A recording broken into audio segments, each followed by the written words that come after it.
Welcome to Disaffected. I'm Joshua Slocum, and this is the show where we talk about politics, culture, and relationships through a psychological lens. And we are coming to you, as always, from dystopian Burlington, Vermont. None of our institutions in the West are trustworthy anymore. All the universities have fallen to woke Marxism. The major medical organizations endorse lifelong surgical child abuse that they call gender-affirming care. Doctors and therapists are losing their licenses to practice if they won't vivisect children's bodies and their minds. Every major media outlet is fully woke compromised. They lie all day, every day, about everything. Take a moment to let it sink in what kind of bad trouble we're really in. Trouble that we may never get out of. Trouble that may spark a civil war. Trouble that has already ended what the United States used to be. God knows who we'll be in 10 years. But at least we'll be saying the right words if the American Academy of Pediatrics has anything to say about it, and they do. You'll recall that a couple of years ago, the American Academy of Pediatrics erased an entire section of their website. That section discussed the importance of children's emotional and intellectual development and how much of it was based on seeing facial expressions and connecting them to emotions and tone of voice. This was necessary for language acquisition and emotional processing. We all know this. The AAP knew this, but they disappeared that section of their website 3 years ago. They blanked it. They unhistoried it, and then they refused to acknowledge that they did it. People tried to talk to them, and it was stone silence. Why? Well, so that they could claim that children who were not in any danger at all from COVID needed to be masked all day, every day, everywhere. Why does the American Academy of Pediatrics hate children? No, I'm not joking. I'm not being hyperbolic when I ask that. I mean that. Why do they hate children? If they loved children, they would not be advocating for the worst form of child abuse we have ever seen in human history. Sex changes on children. The only thing, you know what? I'll walk that back a little bit. There are worse things we've seen, like child sacrifice in the Aztec culture. Doesn't make you feel very much better, does it? If the American Academy of Pediatrics loved children and cared about children, they would not have worked to retard America's children by urging parents to cover their faces and their children's faces for years at the expense of a child's developing language and emotional skills. And they're not stopping, the AAP, they're not stopping.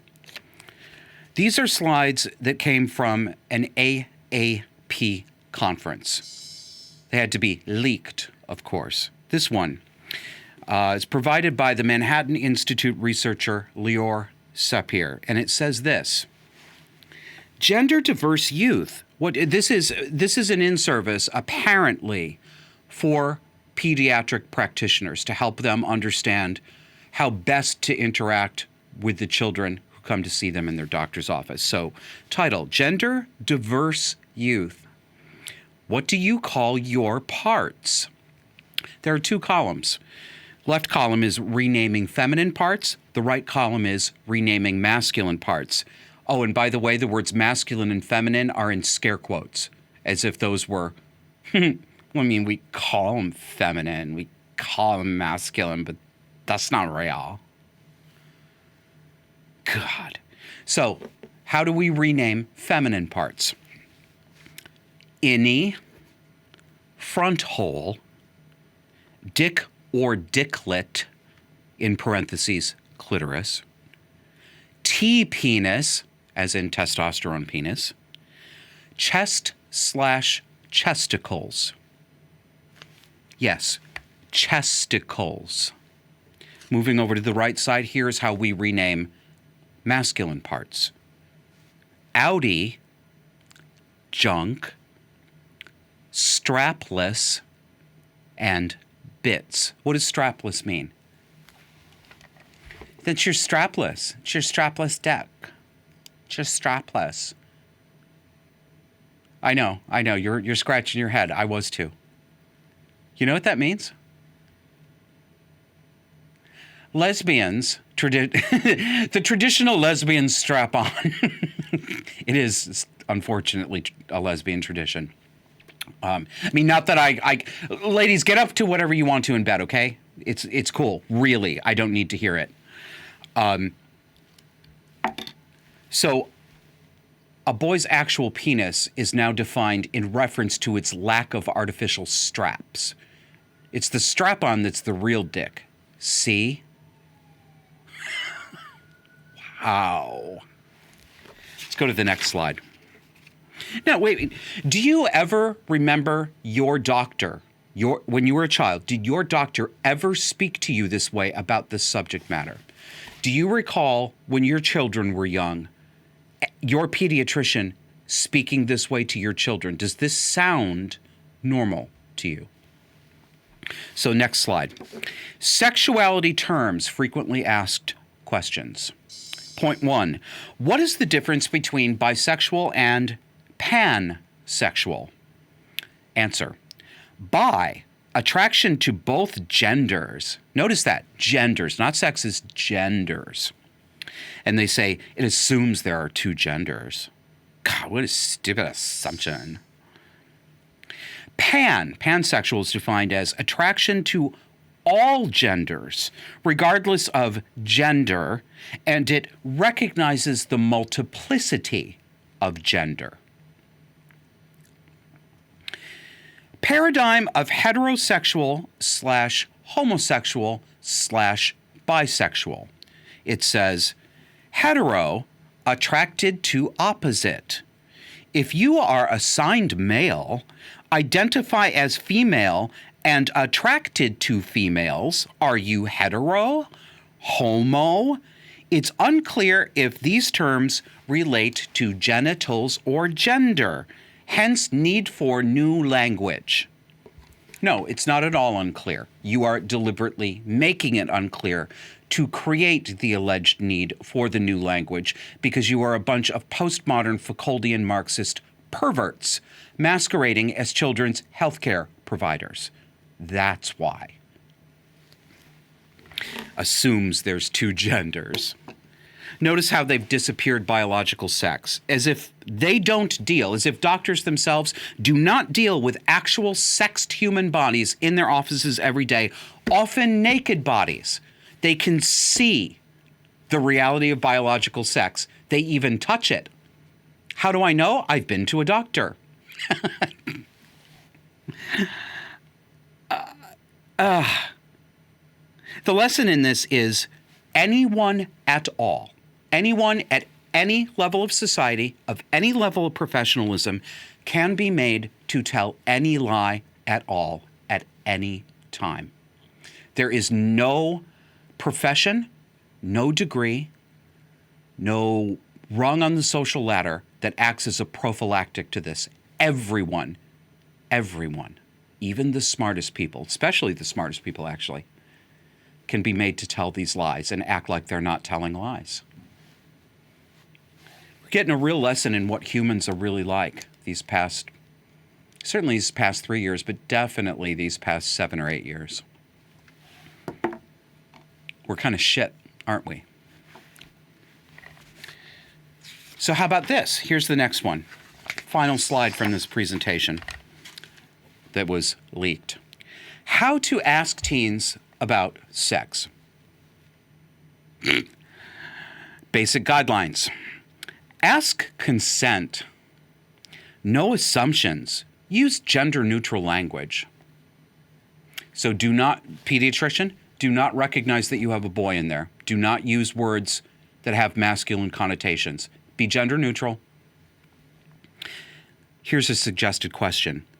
Is it okay if I ask you some personal questions that I ask all young people? Why are you asking young people this at all? Next suggestion, open-ended questions. How would you describe your sexuality? And then the stage directions are allow to self-label or no label, allow flexibility. Yes, the awkward grammar as in the original. Again, these are our best and brightest. These are our most highly educated people. Don't assume that LGBT identified youth are having sex or that they are only having sex with certain genders! Exclamation point. Another last suggestion. Tell me a little bit about how you have explored sex and intimacy.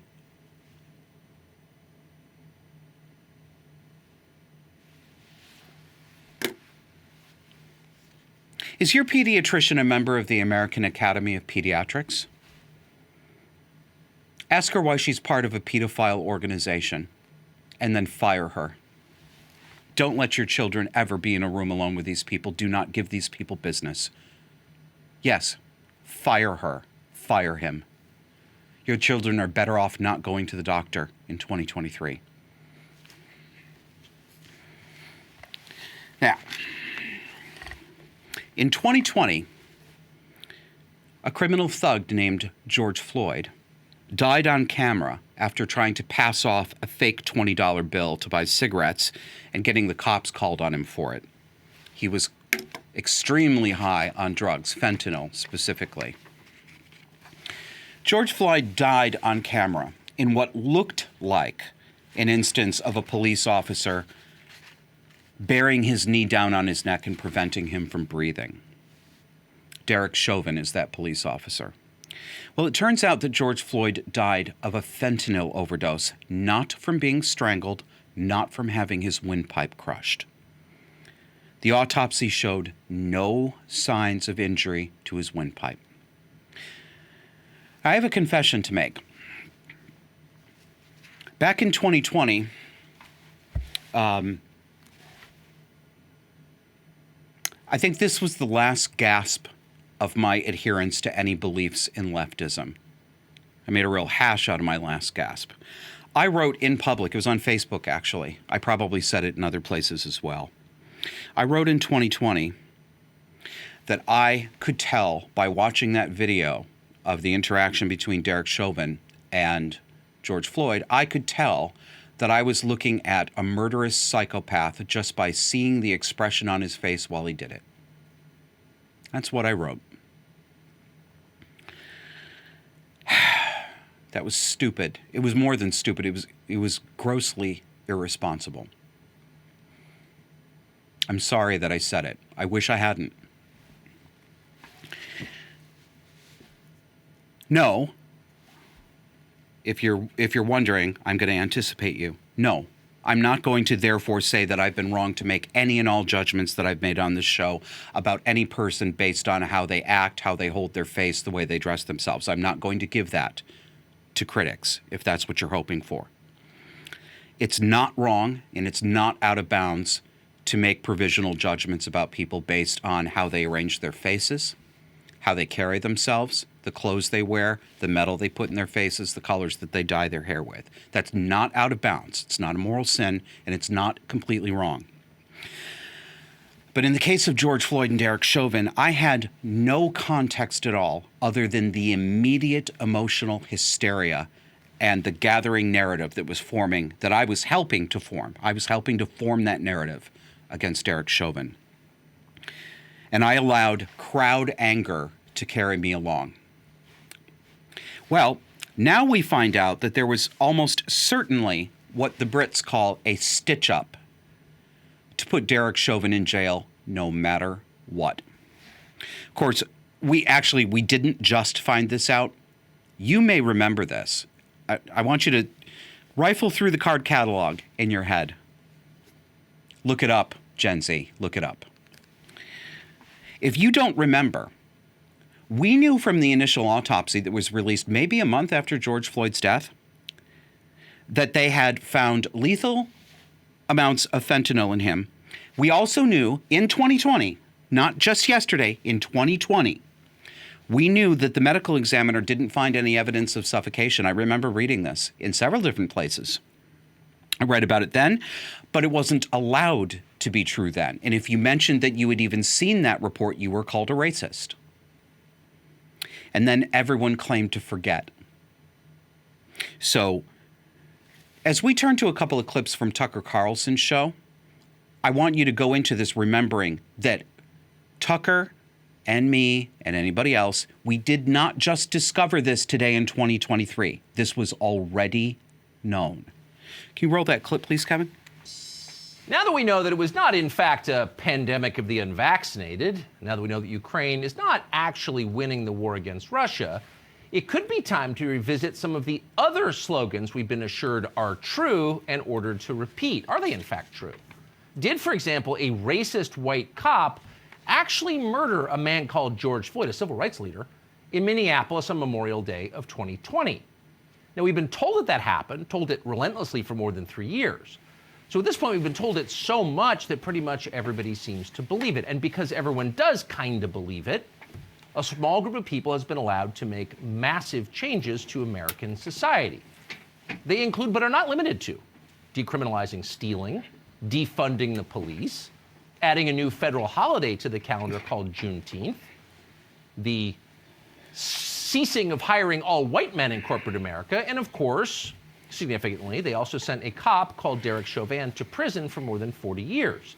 He would be the racist white devil who murdered George Floyd. But the question is, did he actually murder George Floyd? And the answer is, well, no, he didn't murder George Floyd. And we're not guessing about that. We know it conclusively, thanks to a new court case now underway in Hennepin County, Minnesota. The case was brought by a prosecutor there called Amy Sweezy. She's suing her boss. So the case is not actually about George Floyd or Derek Chauvin, but it tells you an awful lot about both of them. In her deposition, which you should read, Amy Sweezy describes a conversation that she had with the county medical examiner, Andrew Baker, right after George Floyd died. Quote, "I called Dr. Baker early that morning to tell him about the case and to ask him if he would perform the autopsy on Mr. Floyd."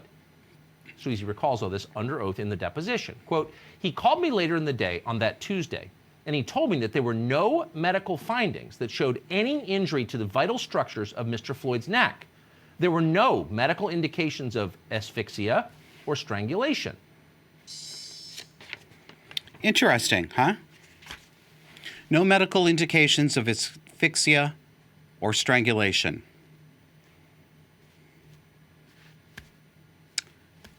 Why are we talking about this now? Why weren't we talking about it when that same autopsy, which was done in 2020, came out in 2020? Why didn't that matter? Why wasn't that part of the record?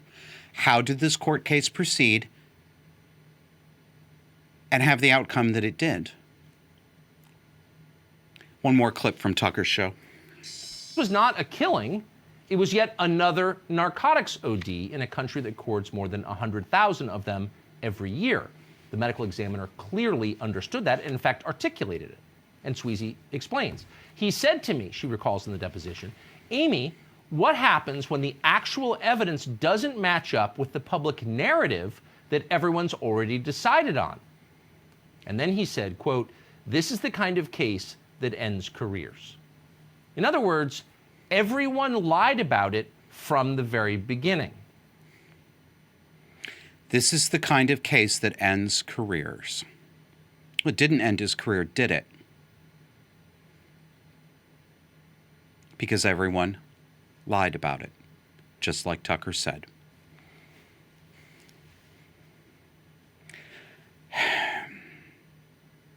If I had a group of people in front of me right now in this room who believe that Derek Chauvin murdered George Floyd, I think I'd try. I think I'd throw this out to them and see if it was possible, if they had the mental capacity to take that information in and to change their minds. I know they're not going to do it right in front of me. But I honestly wonder at this point, is there any point to this? Does this matter? I'm not sure it does. For enough people a majority of the people? I don't think it does. I think people wanted to send him to prison no matter what. And I believe that even if the jurors knew that, how could the jurors not have known this? How could they not have known this? They read the autopsy report. They sent him to prison anyway, Derek Chauvin. Justice. Give me a break. We're in a bad way. So now what happens? Nothing. Nothing happens. Derek Chauvin rots in jail for the rest of his life. That's it. No one will be forced to admit anything. They certainly won't have a conscience and speak up about it. They don't care about their sin. They don't care what they've done to that cop and that man. They like what they've done, and they like what they've done to our country. All of this, all this destruction of our cities throughout 2020, the burning down of federal buildings, the BLM riots, the crime rate that's gone through the fucking roof, our police infrastructure, which is about ready to fall apart because what sane man or woman would sign up to be a cop in this atmosphere? Defund the police, justice now, send the social workers, get the pigs out. For a criminal piece of shit. George Floyd was a piece of shit. He was a violent criminal who'd been convicted multiple times before. He was a drug addict. He was a drug runner. He participated in armed robberies. He was a scumbag.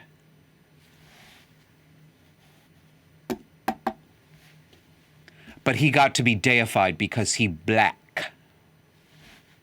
Uh-huh. What a joke. God bless America. Now, speaking of psychopaths, take a look at these two. This is 18-year-old Jesus Ayala and his friend 16-year-old, I'll do my best, Jazamir Keys. Why do they have mugshots? Well, because of this video of their actions. Here they are, deliberately hitting, in a motor vehicle, a 72-year-old bicyclist on the highway for fun. Bum, bum, bum, bum, bum, bum, bum. Right off. Bum, bum, bum, bum, bum, bum, bum. Right off. Boom, boom, boom, boom, boom, boom. Boom, boom, boom, boom, boom, boom. It's very amusing, isn't it? It's funny.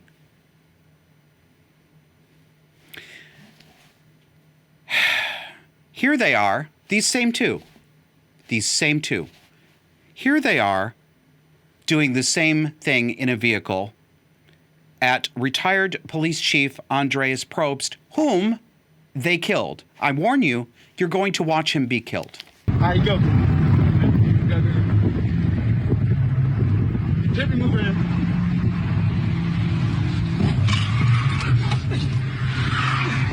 Bitch ass nigga! Stop talking shit, bitch! Stop talking shit!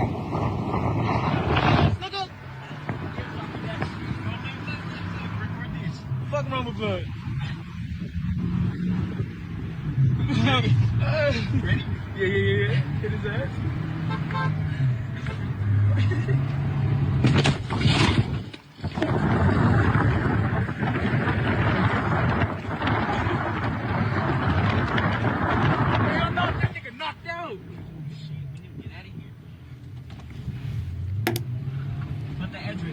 Ha, ha, ha. Okay.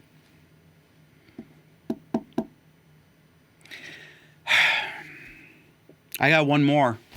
Got one more performance from these fine young men for you. This is a short clip. Those of you listening won't know this, so I'm going to describe to you what you would see if you were watching. The camera is focused on these two. They're having a hearing in court.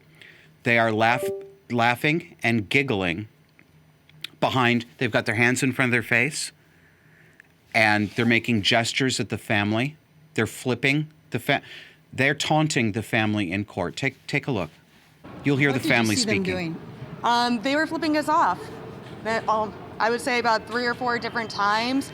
They flipped us off, flipping each other off, joking around with each other, definitely not taking anything serious whatsoever.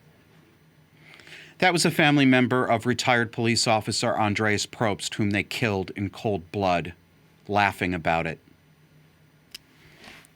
This is psychopathy. Specifically, it is sadistic psychopathy.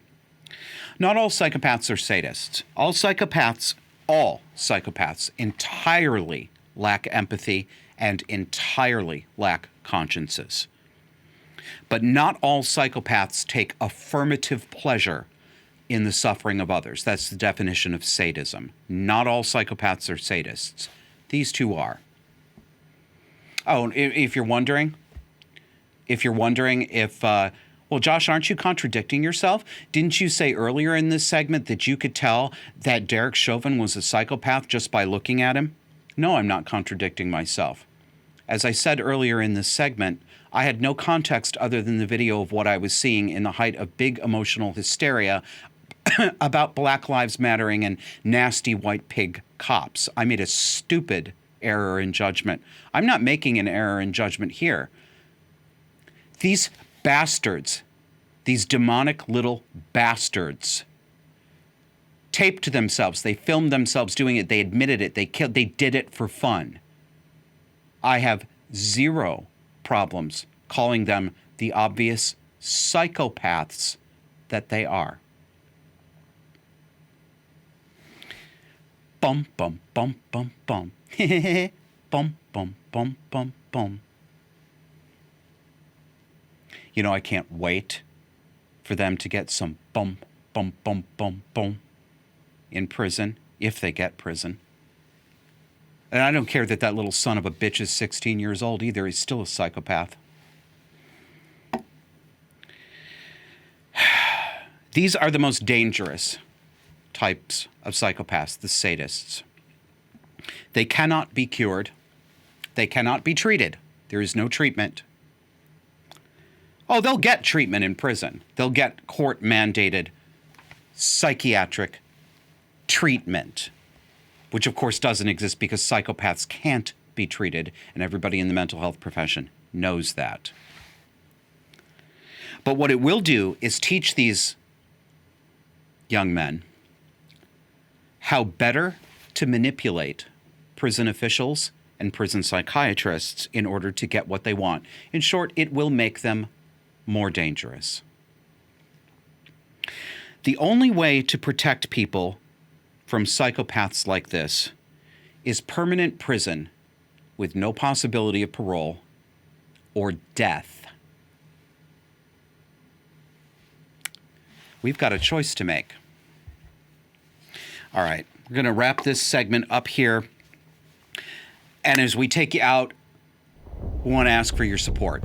Do you like Disaffected? Do you get something here you don't get from other shows?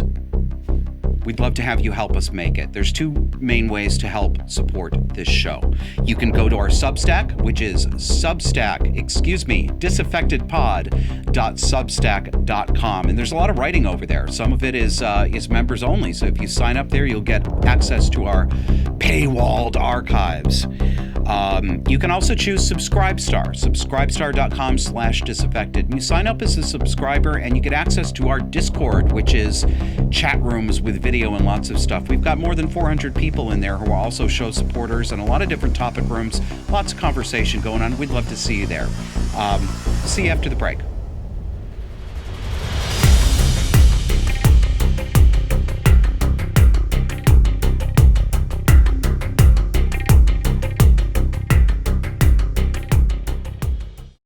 Can't get enough of our love, baby?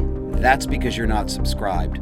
Move that thumb over to the great big old subscribe button on your podcast app so you never miss an episode. We put out audio-only exclusive content that you won't get on any other video platform, so make sure you subscribe today. Looking for a non-woke place to put your money where your mouth is? Put it where my mouth is. Disaffected supporters get access to our private Discord chat server, backstage episode recording sessions, surprise guests, and more, and all it takes is $10 a month. You've got two options. either Substack, visit us at disaffectedpod.substack.com, or go over to subscribestar.com/disaffected.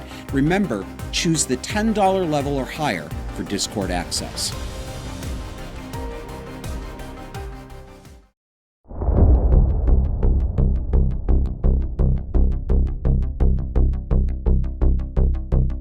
Welcome back. I'm going to complain about women. And instead of a grocery store story, this is a pizza shop story and a city dump story. So I saw an Instagram post the other day. I should have been more prepared. I was going to put this in the show this week, but then things got mixed up at the end and I didn't have the graphics. So I'm just going to describe to you this post. It's a paraphrase. It was a post from a restaurant owner in Brooklyn. And yes, I did look behind it. It does appear that it was, in fact, a real post. I can't confirm that 100%, but I find it very believable. It's quite in keeping with, frankly, the way middle-class women are acting in America these days. This restaurant owner named Liz wrote an Instagram post about how we expect a 20% minimum tip for our servers, and if you're not prepared to tip 20%, then you need to stay home. And if you don't like that and you think that you can do better, then why don't you get your own fancy glassware? Why don't you get some mood lighting and put it on dimmers and blah, blah, blah, blah, blah. If you don't want to pay for the experience of being in our restaurant and blah, blah, blah, blah, blah. This is a restaurant owner saying this front-facing to customers, right? And she ends it this way. And if you have a problem with a woman having the agency to tell you about this, well, then just go buck wild in the comments. I don't care. Liz. Yeah, Liz, fuck you. Okay? I wouldn't eat at your goddamn restaurant if I was starving, and neither would any sensible person.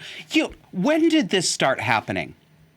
When did this customer hostility? I have been talking about this since we started the show in early 2021. I have been talking about how it's not. We went from this like ridiculous. People used to say the customer is always right. Now, I was a waiter, a backup bartender, a catering waiter for a combined total of about 12 years, off and on. Good 8 or 9 years at a stretch. I made good money in the restaurant business for a young person. It was fast paced. I had a hell of a lot of fun. I drank a lot of my tips. That's what happens. So I have been in retail. I have been a waiter. I've been a bartender. I know just exactly how bad customers can be. And we all used to complain all the time about restaurant owners who would make us take what we felt was excessive amounts of guff from customers. So I think we spent some time in this country being way too deferential. Customer's always right. Customer's always right. That often turned into businesses that allowed employees to be abused, not just complained at by customers, but abused by customers. So I have seen this from both sides, and both sides of this coin have reasonable points to make. But we have overcorrected all the way in the other direction. It is now normal in this country, and it's across sectors. It's restaurants, it's furnace installers, it's roofing companies. It doesn't matter who you do business with. They are customer hostile. And Liz, the Brooklyn restaurant owner, is just a great example of it. She'll suffer no consequences from this. Oh, and she's, and because she's a woman who has agency. You know what? Do you know what my definition of feminism is? The ability to be a bitch without ever being called a bitch. That's feminism. So, Ken's Pizza Pub on Church Street in Vermont. I'm going to have to make sure to tag you guys on Twitter because I want you to see this. Not you guys, you ladies, because this is clearly bitchcraft that they're practicing here. You see on your screen Ken's Pizza Pub. This is an institution downtown, been there a long time. They've got a sit-down restaurant, and they've also got around the corner a takeout pizza window. Take a look at that sandwich board on there. I know, maybe you think it's cute. It says, husband daycare inside. It's not cute. Ken's Pizza Pub is brimming with feminine hostility. Last week, now, I've noticed this several times. Like all restaurants, it's been difficult for them to get staff. That's not Well, I would have said it's not their fault, but now I'm wondering if they're actually running their staff off. So their takeout window, even though they have posted hours, you have no idea whether they'll be open or not. It is arbitrary and ad hoc. And don't you dare call them. Don't you dare call them on the phone and bother them by asking. Oh, yes, I've tried. That's a bother to them. So last week, actually, when I was getting ready to do the show last week, I took a break and I needed some lunch. And I thought, where can I get something quick? I can get 2 slices of pizza. I walked down to Ken's. I noticed that the open sign is off. So I was like, well, maybe they forgot to turn it on. So I walk up. And I'm pulling on the door, and the door's open, but then I notice a sign on the door. Mind you, there's staff in there. They're all in the same places they usually are in the takeout place. But the sign on the door says, and I wish I could show, I should have taken a picture so that you could see it. But, you know, you can communicate tone by the way you write, by the choice of font, by your choice of capitalization, by the words that you use. And this was customer hostile. It was all caps in bold. And it said, no takeout, no staff, too busy serving restaurant customers. The implication is clear. Don't bother us. You're not our real customer. It wasn't, you know, if this were your pizza place, would you not say, we're sorry for the inconvenience. We just don't have enough staff here. You're welcome to join us in our sit-down side. Oh, no. No staff. Too busy serving restaurant customers. No takeout. Okay.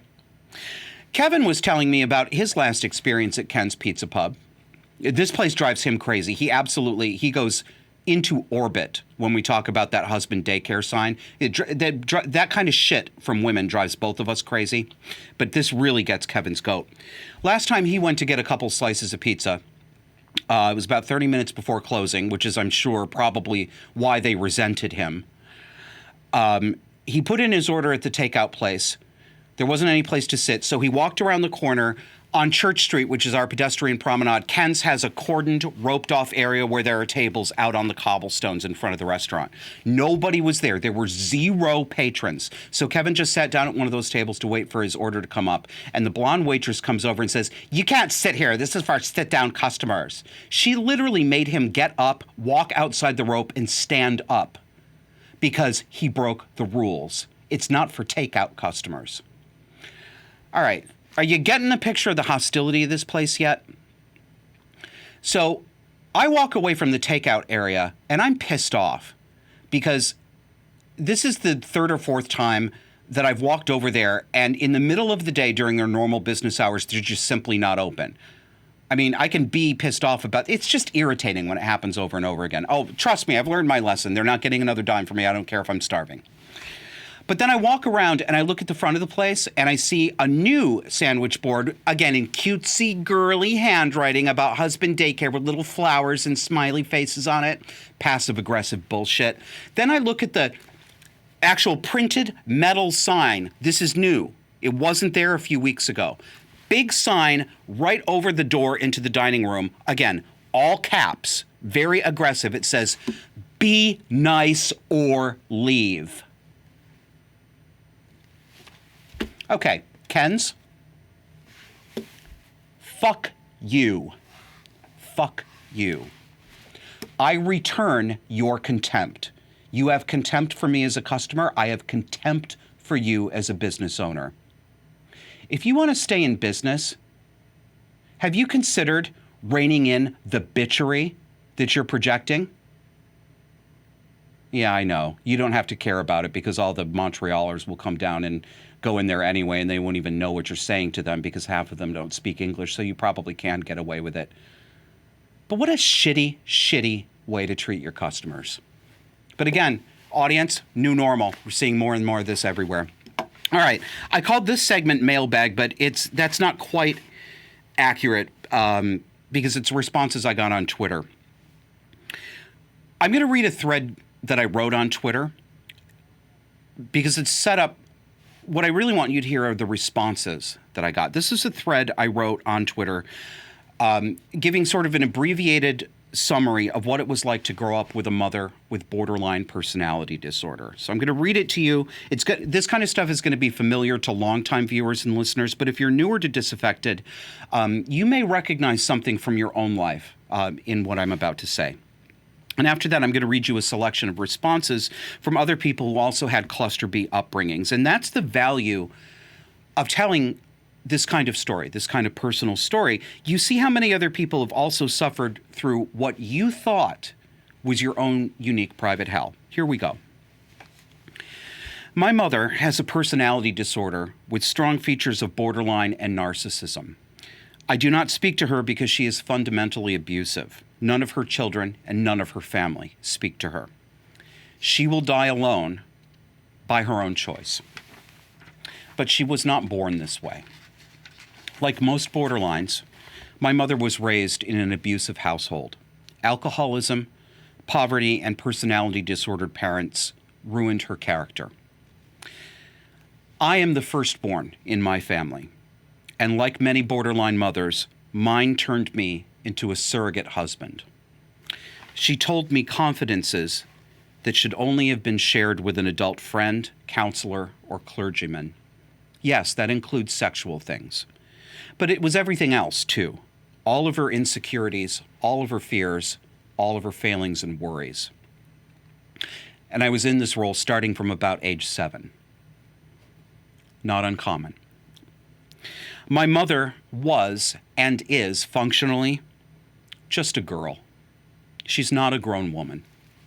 Emotionally, she is stuck between the toddler and the adolescent stages. This is fairly good general description of what borderline personality disorder is. My mother has no real self-esteem. She has no true sense of her own identity, who she is. She has never been able to believe that anyone ever loved or cared about her. She is so severely handicapped by this that she is also, in turn, unable to give love. Imagine hearing things like the following from your mother if you were a child. Quote, "You don't see me as a woman or as a whole person. You just see me as nothing but your mother. I'm more than that." Or, quote, "I have feelings too. Why can't you just let me talk about my problems and cheer me up a little bit? Why is that too fucking much to ask?" This kind of behavior, this kind of statement is not appropriate. It's not allowable, and it's not helpful even in adult relationships. But I can tell you that it is pure deranging poison for a developing child from his mother. Emotional regulation gets passed down generation to generation. My mother bequeathed her neuroticism to me, and I spun that legacy into my own time of emotional dysregulation, alcoholism, promiscuity, and pleasure-seeking at the expense of my own health and my own peace of mind, and at the expense of being a decent friend and a person to have a relationship with. Today in 2023, behavior that is clearly within the borderline personality range is considered culturally normal. It's even feted, celebrated, especially when women do it. This is not normal. It's never been normal before now, and it shouldn't be considered normal now. And I guess what I hope to get across to you is if you see this behavior, if it happens in your own life, if it makes you uncomfortable, it's because you're right. This is not sane behavior, no matter how normalized it's become. Another way to describe a cluster B personality disorder like my mother has is arrested emotional development. And we can see how this characterizes our entire society. I mean, hell, we call 25-year-olds kids, and we mean it. It's not just an affectionate thing. We literally mean that we see them as children. Again, this is new. When I was 25 years old, no one meant that a 25-year-old was actually a kid, because they're not kids, are they? They're adults. They've had the age of majority since 18 and 21, right? No matter how much you love or care for somebody who has a personality disorder like this, you cannot change them. You can't make them feel secure enough to accept your love. You cannot fill the hole inside of them where a full personality should have formed when they were growing up. I tried for 4 decades to love my mother back to health. You wouldn't know it from how I am today and how I talk about her. I realize that.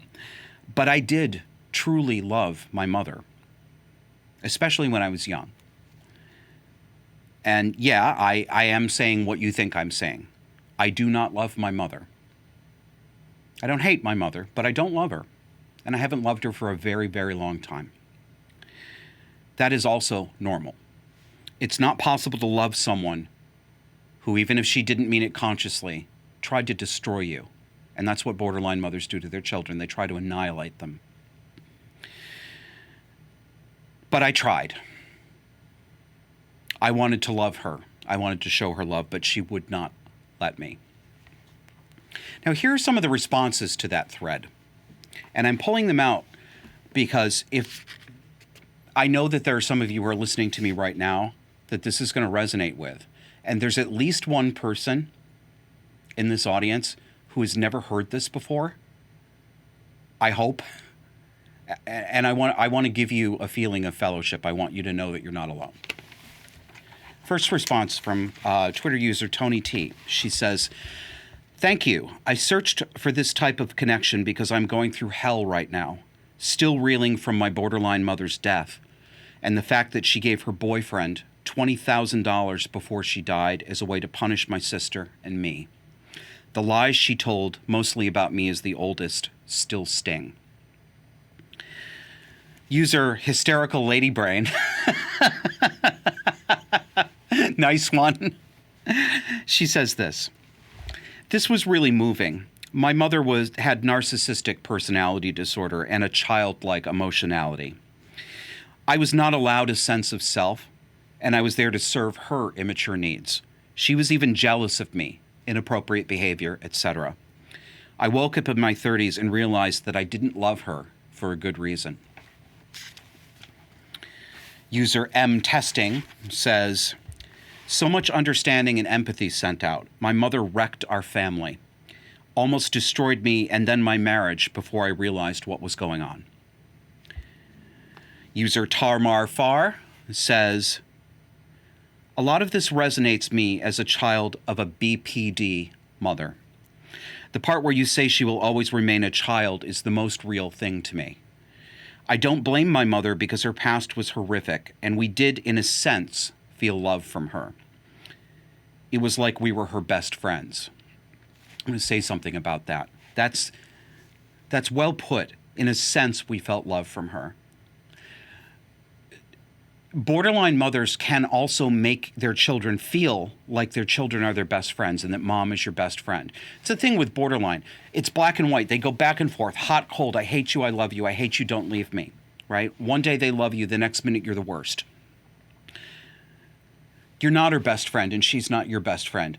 Your mother or father, regardless of what your sex is and regardless of the sex of your parent is not your best friend. If some of you are going to experience this in a jarring way, I know you are, and I suspect I'm going to get some snippy comments about this. My father's always been my best friend. My mother's always been my best friend. Okay. They're not supposed to be. You can be adult friends with your parents, but they're still your parents. Best friend is something different. That's not the appropriate kind of relationship to have with a parent. It usually indicates that something is wrong.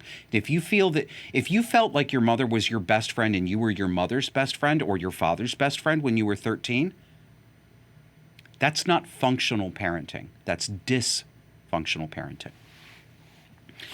Next response from Olivia's Pincushion. She says, "Your description matches my sister pretty close. She's in jail right now for harassment and she will sit there. Everyone has distanced themselves or are no contact. It has to be that way." Yeah, it does. Granny Panties. One of our longtime viewers. Hey, Granny Panties. Always good to see you. She says this. "Also a firstborn here. Mine turned me into her mother. At 13, I was caring for my two younger sisters, and the youngest one called me Mom. I was tasked to take care of the entire family and was physically and mentally abused every single day for my failings." The Danielle writes, "I understand. My BPD mom used to hold a shotgun to her head and demand my preteen sister and I apologize to her or she would shoot herself. Love is a distant memory. I'm sorry, that one gets me.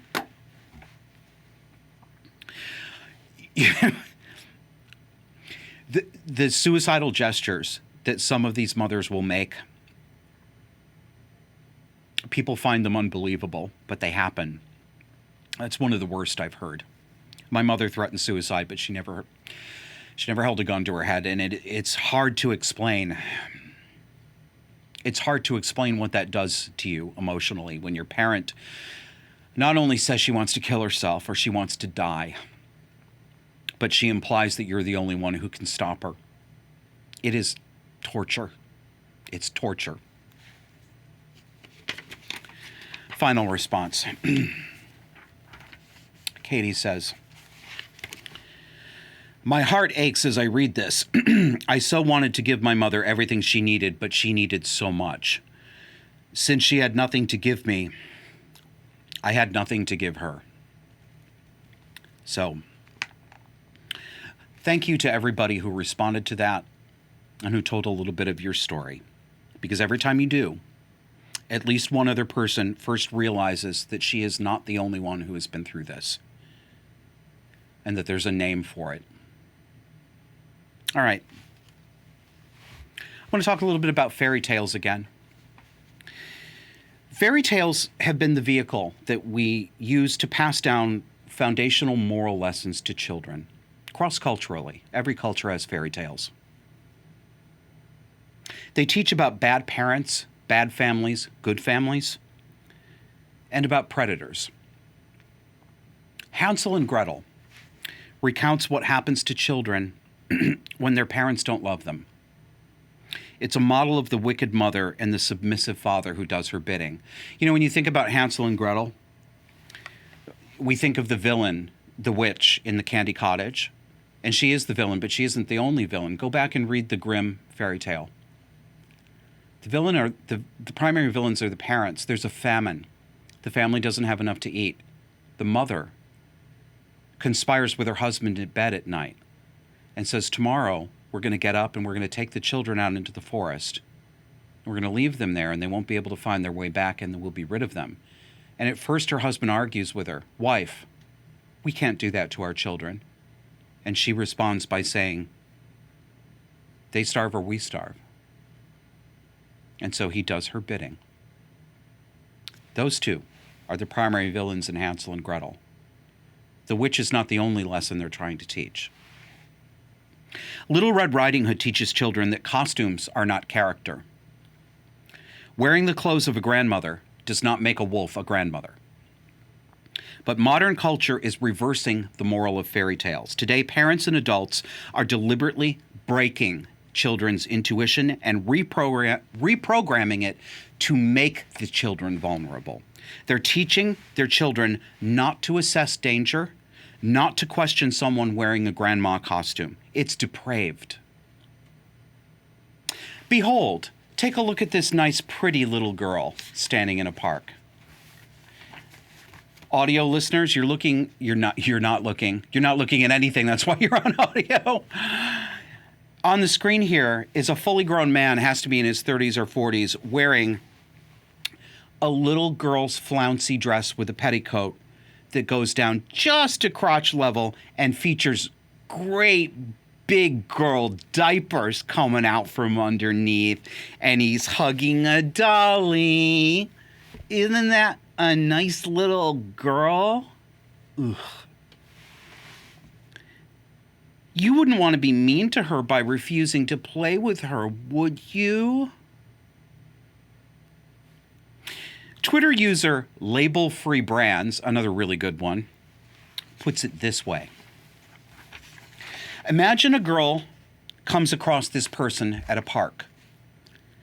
Any immediate intuitions like creep alert would lead to thoughts of, oh no, I'm being a transphobic bigot. As such, the girl will be afraid to offend and more likely to approach the person who says, come here, little girl. She's absolutely right, and we see it all the time. Grown women do this, especially young liberal women. We see it in the Kappa Kappa Gamma sorority that let in Artemis Troon, Artemis Langford, we talked about last week. That audience is the result of reversing the moral of a fairy tale. We're seeing it. They are going up to the nice little girl because they don't want to be a bigot. And what do they get? A sex pest, a pervert who sits there with a hard-on watching them undress, and all of their female friends tell them they're bigots for saying anything. Yeah, tell me more about the patriarchy, ladies. All right. I'm going to close up the show by talking a little bit about the Middle East, but more about the reactions to what I said about the Middle East last week. Last week, I talked about the reaction to the Hamas attacks on Israel. Hamas terrorists murdered hundreds of young people at an outdoor music festival in cold blood, and they made sure to film it for Instagram.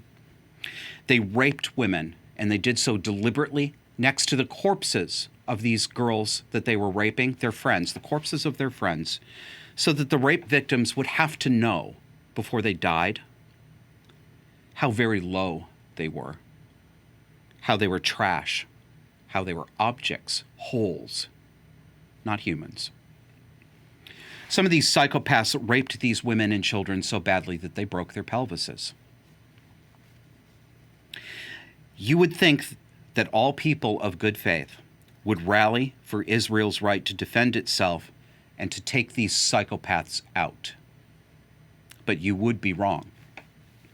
Politicians, Ivy League student groups, leftist political activists, the mainstream media, and the left generally will not do it. It's complicated, they say.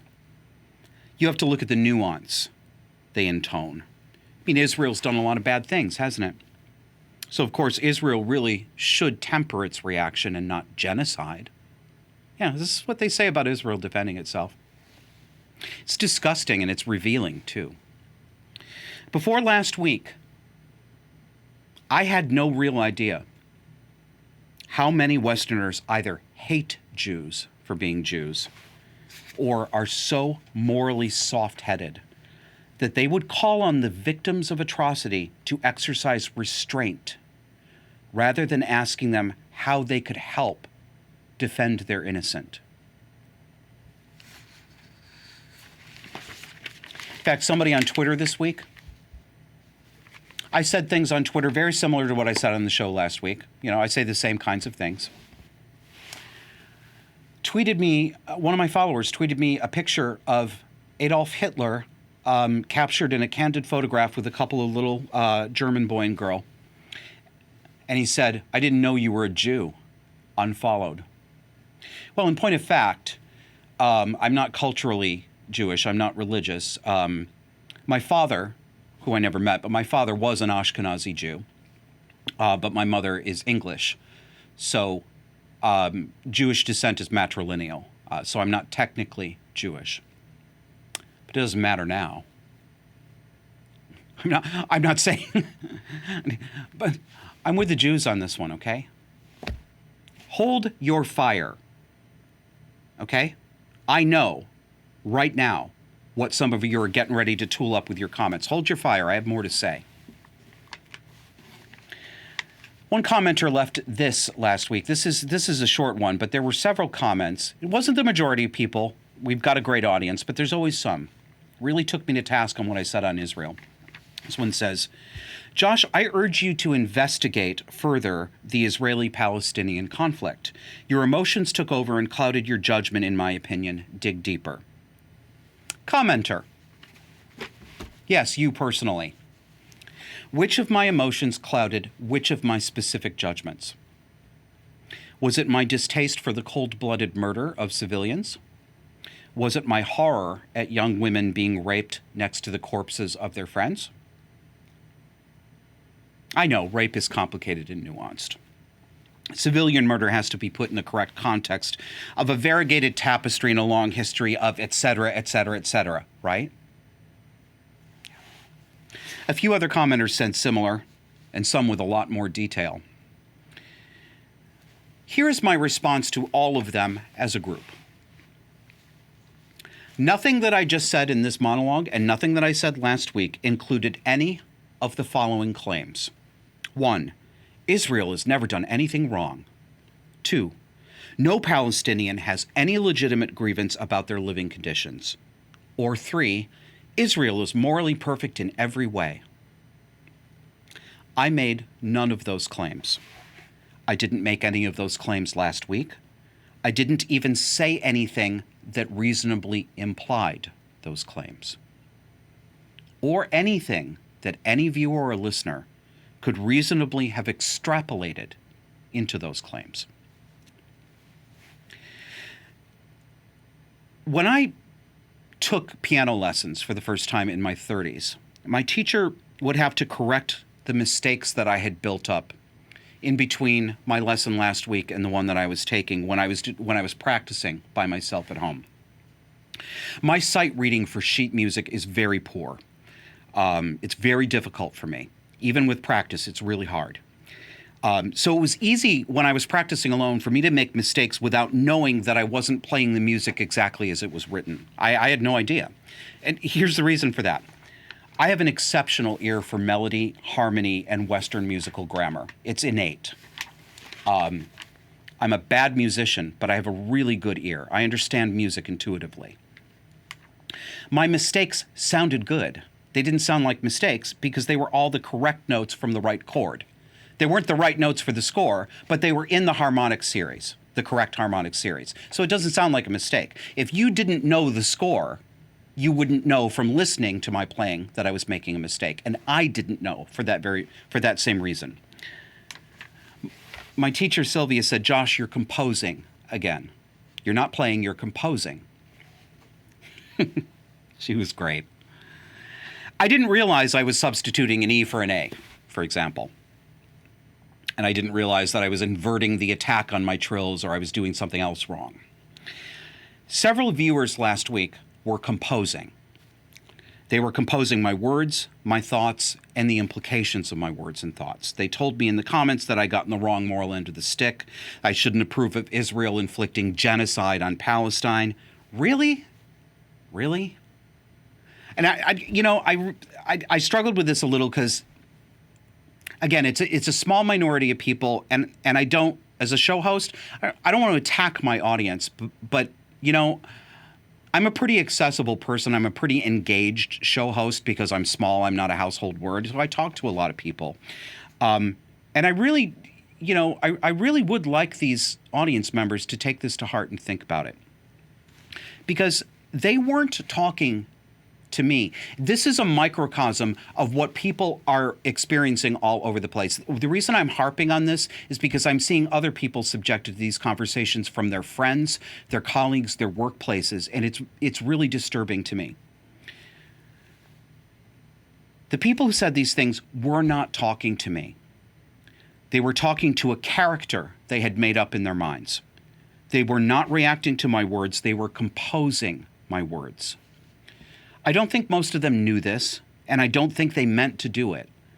I think our viewers are good people, and almost all of them are people in good faith who don't mean to misrepresent and certainly aren't consciously trying to do it in order to get me. I understand that. But we are all in a state of extreme emotionality, and it is difficult or impossible when we're in that state to know when we're composing sometimes. But I would like to leave the audience with a few questions. When you read the news, when you converse with someone about what's going on in the world around you, particularly tragedy and atrocity, are you engaging with what the world is actually presenting to you? Are you genuinely conversing with that other person in a rational way that recognizes what that person actually said? Or are you composing? Thanks for watching. We'll see you next week.